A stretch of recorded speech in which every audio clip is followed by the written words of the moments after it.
Allah subhanahu wa ta'ala, il a toujours su. Il a toujours su ce qui allait être.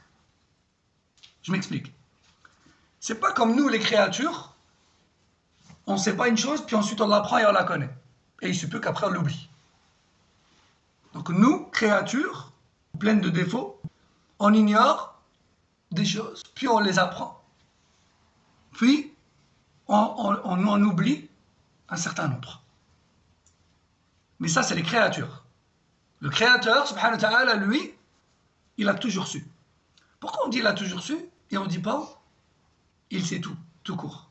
Pourquoi? Parce que la science d'Allah Azza wa Jal, on dit qu'elle est azali. Ilmuhu azali. Sa science et son savoir, il est sans début ni fin. C'est ça que ça veut dire azali. Allah, il a toujours tout su. Et il saura toujours tout. Sa science et son savoir n'ont pas de début. Ça veut dire qu'il n'est pas précédé d'une ignorance. Et n'a pas de fin non plus. Après quoi, il ne saura plus certaines choses. D'accord? Donc Allah Jalla wa Ala, il a toujours su ce qui allait être. Il l'a fait retranscrire par le qalam dans la table gardée. Ensuite, il a voulu l'existence de toutes ces choses, chacune en son temps voulu. Hein? Et après cela, à chaque fois que le temps voulu de l'une de ces choses retranscrites arrive, il lui dit kun, fayakun. Il lui dit soit, et elle fait son apparition. Et ça, ce qu'on vient de citer là, c'est maratib al-qadar. C'est ce que les savants appellent les étapes du destin.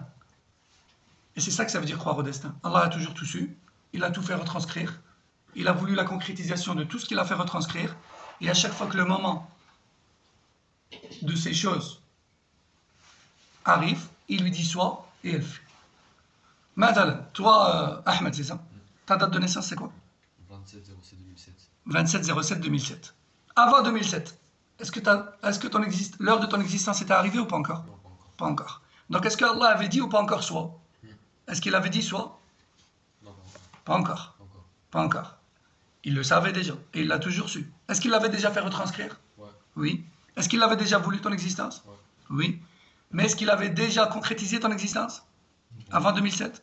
Non. Non. Mais lorsque ta date et l'heure qu'il a décidé, lui, subhanahu wa ta'ala, est arrivé, il a dit kun. Fakout. Soit, et tu as existé. Tout le monde a compris le principe de maratib al-qadar? Ça, c'est très important. Parce que c'est le début de la création. Et beaucoup de gens ne comprennent pas le qadar. Bon, bien sûr, ça, c'est qu'une base. Mais on est obligé de passer par là.